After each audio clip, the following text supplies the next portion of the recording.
गुढीपाडव्याच्या मुहूर्तावर सकाळी ज्योतिबा डोंगर येथील दख्खनचा राजा श्री ज्योतिबाच्या चैत्र यात्रेस पारंपरिक पद्धतीने प्रारंभ झाला। डोंगरावर चैत्र यात्रेच्या सोहळ्यासाठी येणाऱ्या मानाच्या सासनकाठ्या तसेच ज्योतिबा परिसरातील सासनकाठ्या पारंपरिक पद्धतीने सजवून दिमाखात उभ्या केल्या। दरम्यान मंदिरात श्रींची राजेशाही थाटातील सरदारी सालंकृत आकर्षक महापूजा बांधण्यात आली। सकाळी 11 वाजता निगवे दुमाला तालुका करवीर येथील हिम्मत बहादूर चव्हाण यांची मानाची सासनकाठी सवाद्य मिरवणुकीने डोंगरावर दाखल झाली। मुख्य मंदिर परिसरात आल्यावर ही सासनकाठी ग्रामस्थ आणि भाविकांनी नाचवली। सासनकाठीचे औक्षण करून स्वागत करण्यात आलं। यावेळी संग्रामसिंह चव्हाण, रणजितसिंह चव्हाण, रणवीरसिंह चव्हाण, केदारलिंग देवस्थान समितीचे अधीक्षक धैर्यशील तिवले, ग्रामस्थ पुजारी उपस्थित होते।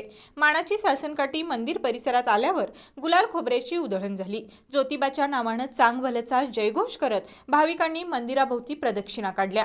त्यानंतर सासनकाठी सदरेजवळ उभी केली।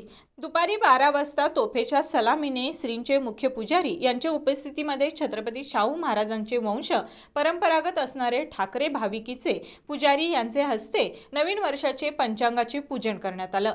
ग्रामोपाध्याय कैरबा उपाध्याय यांनी नवीन पंचांगाचे वाचन केलं। गुळलिंब वाटप करण्यात आला। दरम्यान प्रत्येक गावोगावी चैत्र यात्रा सासनकाठी मिरवणुकीतील सासनकाठ्या गुढीपाडव्याच्या मुहूर्तावर उभ्या केल्या।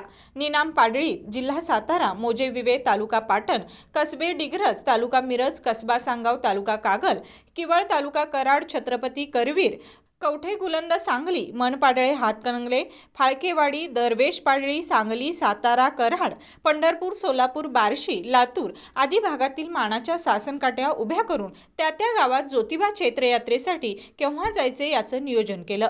कामदा एकादशीच्या मुहूर्तावर डोंगरावर चैत्र यात्रेसाठी भाविक येण्यास प्रारंभ होईल। बेळगाव, कर्नाटक भागातील पायी बैलगाड्या घेऊन येणारे भाविक डोंगरावर दाखल होतील। यात्रेचा मुख्य दिवस 1 एप्रिल असेल असं जाहीर करण्यात सर्वांना गुढीपाडव्याच्या खूप खूप शुभेच्छा। आज गुढीपाडव्याच्या मुहूर्तावर हिम्मत बहादूर चव्हाण फॅमिली यांची मानाची सासनकाठी 3 आणि 4 नंबरची ज्योतिबा डोंगरावरती दाखल झालेली आहे आणि आजपासून चैत्र यात्रेला ही सुरुवात अशी सगळी लोक मानतात।